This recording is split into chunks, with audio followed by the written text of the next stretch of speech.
I agree with an atheist. What is happening? Oh my God! Okay, it's happening. Everybody stay calm. What's the Everybody procedure, stay calm. everyone? What's the procedure? I know what you're saying. Say it ain't so, Nathan. Say it ain't so, but it is. It is, friends. And that's okay. There's actually a lot of stuff I agree with Alex on, and I think Alex O'Connor is a very nice guy. I think he's very smart. He gives a lot of good, well-rounded arguments, and he's great to listen to. I listen to actually mostly people I usually disagree with, but every once in a while they say something I do agree with. I know that's pretty rare. I feel like a lot of videos I do are mostly on things that I disagree with or critiquing. Which maybe I should do more videos on things I do think or do agree with. Kind of sprinkle some of those in there. Some little sprinkles of joy every so often. Create some more happiness in this world.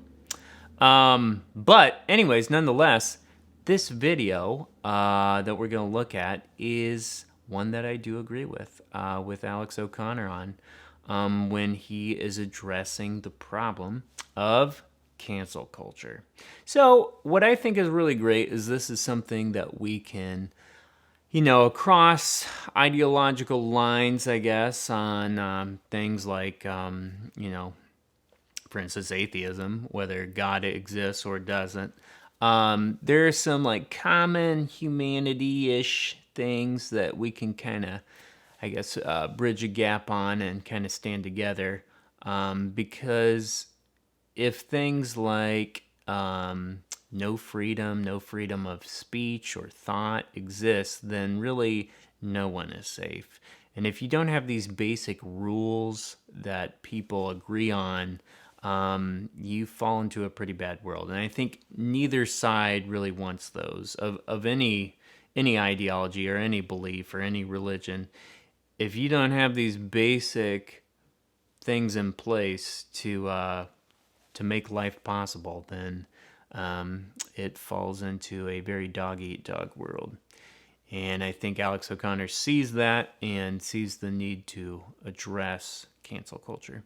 So that's what we're going to kind of look at, and I'm going to share some of my thoughts, but I thought it was a pretty good clip.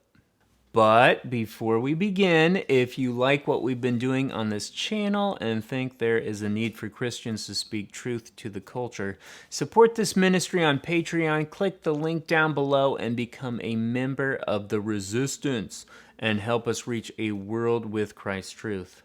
Thanks. Now let's take a look at this video. Thank you, Mr. President, and good evening, everybody, ladies and gentlemen. Conspecifics. Thanks for all being here. I want to issue a throat clearing just right off that I don't agree with everything that's been said on my own side tonight. I speak for myself and for this motion only. Cancel culture is a form of social punishment.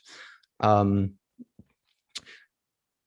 punishment requires wrongdoing, right? Those targeted by it have generally acted unethically and should be held accountable. Who on earth denies this? Seriously, I don't understand what's going on here. All of the speakers on the opposition have done this. They pressed that people must be held accountable for their wrongdoings. But whoever denied that this was the case? Right? We're all colleagues in wanting this to be the case. So let's not waste time arguing with each other over things that we actually agree upon. It's obviously not just about being held accountable. That's a red herring. It's about being held accountable in an appropriate manner. Alex makes a great point here. This is a red herring, and you hear it all the time. That, well, don't you want justice? Don't you want people who do wrong to be prosecuted? And it's like, yeah, that's why we have the justice system. We already have ways to deal with that. But it's a red herring, as if the other side that's opposed to cancel culture hates justice or doesn't want people to get in trouble for doing terrible things. Of course, you're not supposed to do bad stuff. That's obviously not where the argument's at. But so he addresses that pretty well here. Allow me to remind you of the undisputed golden rule of punishment, that the punishment must be proportionate to the crime. The golden rule of punishment. I wonder where that comes from, that the punishment must fit the crime. Sorry, I couldn't help myself.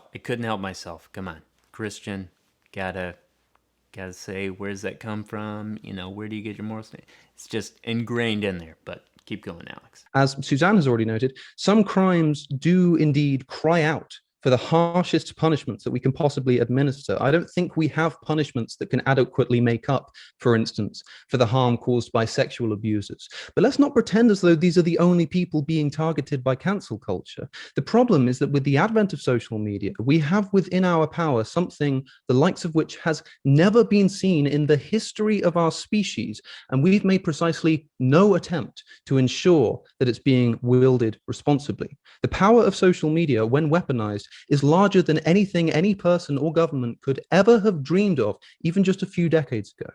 Never before have we had the ability to turn the entire world's attention onto a single individual. And that individual may not even be a public figure, just a random teenager whose tweet went unexpectedly viral. I mean, let's have some honesty, please. Cancel culture doesn't just focus its gaze on the most serious of ethical crimes that really deserve it, like murders or sexual abuse. Indeed, it doesn't need to, since that's what our legal system is for. Cancel culture more commonly turns its attention to ethical crimes, which are bad, sometimes really bad, but not infinitely bad. So let's start putting this together. Suppose that an individual's moral crime is genuinely bad. Is it bad enough, we have to ask here, to commit the equivalent of taking a nuclear bomb and dropping it on a single individual? Social media roots itself in our private as well as our public lives, making it genuinely impossible to escape. It is the single most powerful social weapon we have available to us. So this is my first challenge for the opposition tonight. Can you specify the exact extent to which you think cancelling can be appropriately weaponized? And no, they cannot be specific about when it should be weaponized and when it shouldn't. And this is one of the big problems with progressivism, period, is the lack of specificity as to anything. They just say things like, we need to address justice, we need to address this or that, but they give no specifics as to how to actually responsibly use something when they're given the power. And so with cancel culture, exactly what are the parameters? Like Alex was pointing out with the teenager, and then his life's ruined. I mean, is that worth it? The problems that are being addressed are ones not where, something's being used responsibly, but how it's being used irresponsibly, and who even can control it once it gets going. I mean, once you start the mob rolling, what's to stop it? And as long as this is just allowed or approved of, as the people were on the other side of the debate were saying that they're for this type of thing, why would you be for a mob rule, essentially? I haven't even heard an attempt to do this thus far, but surely this is the single most important thing to begin with. Precisely, I mean, what are we talking about? A week under the wrath of a Twitter mob? The banning of their account? They're being dropped by a book publisher? Loss of employment? Loss of future employment? We need some specificity. Some crimes maybe warrant all of these things, but how on earth can we possibly ensure that the person in question only receives a punishment that does not go beyond the severity of the crime that they've committed? And this is the problem. They cannot ensure it. They can't ensure that that's what's going to happen. And so why is cancel culture really just? Is it really a just way to deal with problems? And I think the answer is obviously no. But that takes away their weapon, and it's a powerful one. How can you ensure that it won't go off the rails? If you can't, then what you're advocating for becomes a machine for disproportionate and arbitrary punishment, which is beyond ethically irresponsible. Disproportionate and arbitrary punishment is the behavior of despots, not of morally serious thinking beings. It's one of the first things that any functioning system of moral or legal justice must ensure cannot materialize, and it's the one thing that cancel culture does best. Once it starts, it doesn't stop. How will you safeguard, and I mean you, the opposition tonight, although unfortunately it seems that just falls upon our final speaker now, how will you safeguard against the entire world going too far in their condemnation. If cancel culture does commonly lead, as I hardly need to prove that it does, to disproportionate punishments, even for really bad crimes, it still must be rejected out of hand. So unless we can hear not only a precise analysis of exactly how harshly we should administer our cancellations, but also a reliable way to ensure that this appropriate level is never exceeded by the uncontrollable masses, this motion must pass. I'd wish some luck to the opposition on this front if I thought it was even marginally possible. Our previous speakers said that when cancelled, a person may go on to write a popular book about it, and so aren't actually that harmed by it. But this simply means that the cancelling didn't work. If the cancelling was successful, nobody would be reading their book. Right? I'm glad of the implication that our previous speaker made that someone shouldn't be cancelled forever, but can we please specify exactly how long they should be? Once again, there's no specificity. They don't know how long somebody should be canceled. It probably will be forever. I mean, once people are canceled, they're gone. And it could be for something that was relatively small, and they're gone. Or, a lot of times, the canceling that happens is you disagree with somebody's belief. It's like, that's not even a thing. That's not even misconduct or being mean or something. You just disagree with them, so you're canceled. Is that even wrong? And then to be canceled forever, they have no way to stop what's going on. They just release the hounds and see what happens. And, I mean, I think they're ultimately fine with the other side being destroyed, as long as it's not their side. So as long as cancel culture is on the side of progressivism or leftism, that's fine with them. And I don't think they really care, because it's on the side that is right. Well, until it isn't, until another group comes, and then you're going to be complaining about cancel culture, because cancel culture is turned on you by another group.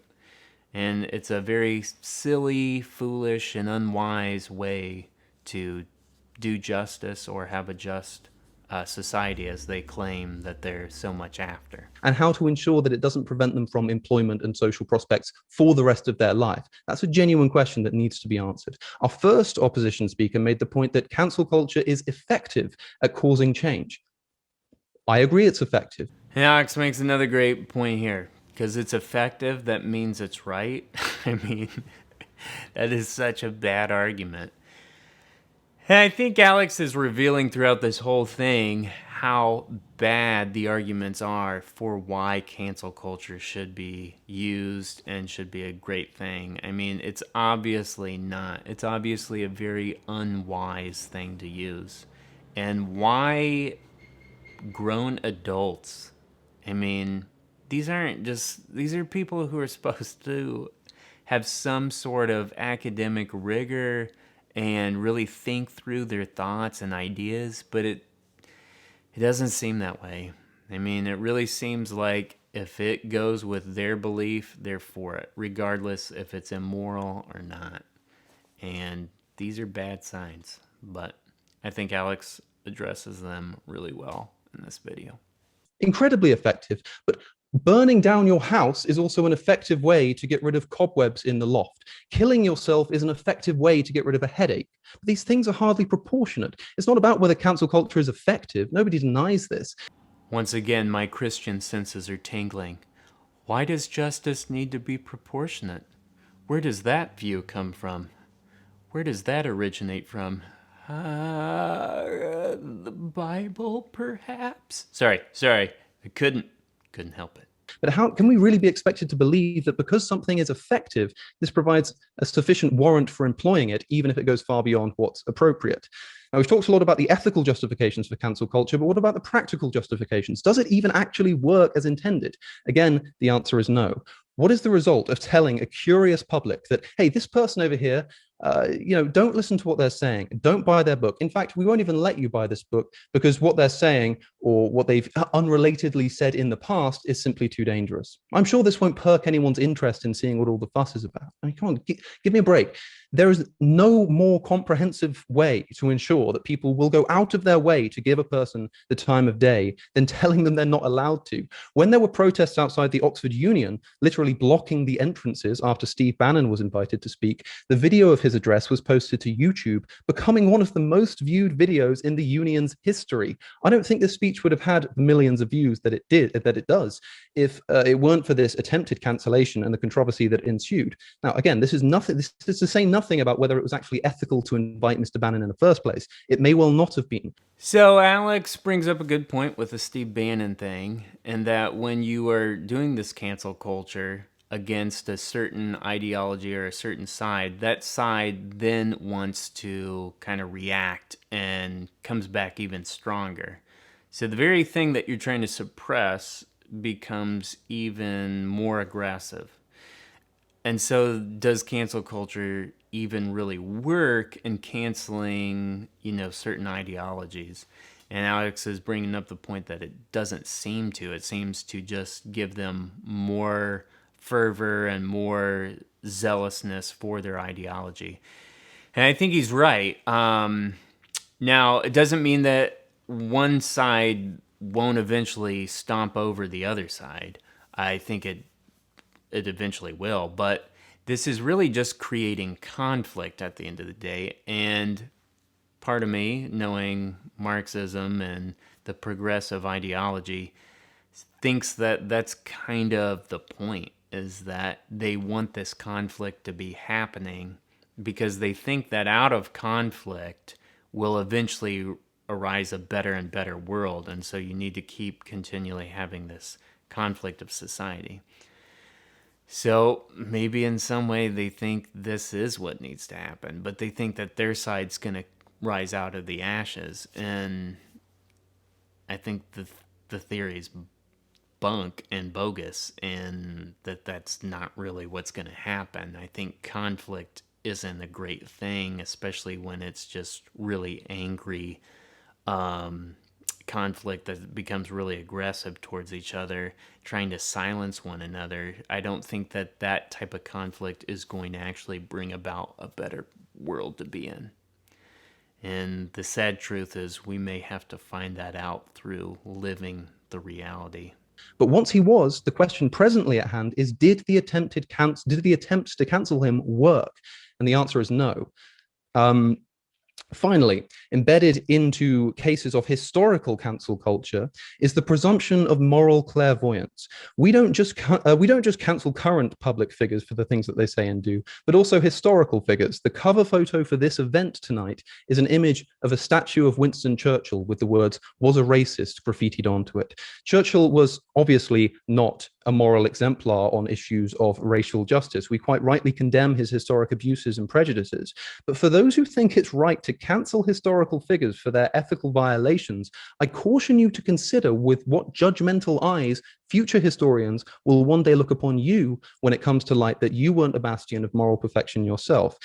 So, pretty good response. I think the full kind of debate is online. I'll try to find the link and put it into the description box below. So I'll try to find that for you, Mike, if I can. But it's a pretty good episode to watch, or pretty good video to watch. So if you get a chance, check it out. It's good to kind of hear the sides of the issue of cancel culture, since it's definitely something that affects our world today. All right, so that's Alex O'Connor, and there you have it, ladies and gentlemen. I do agree with an atheist every once in a while. Being a Christian, wow, shocker. Well, that's all for this episode, but if you like this episode, go ahead and subscribe, visit our page on Facebook, and check out our other episodes as we address different issues in our world and bring you the truth of Christ in a post-truth culture. Grace and peace, brothers and sisters.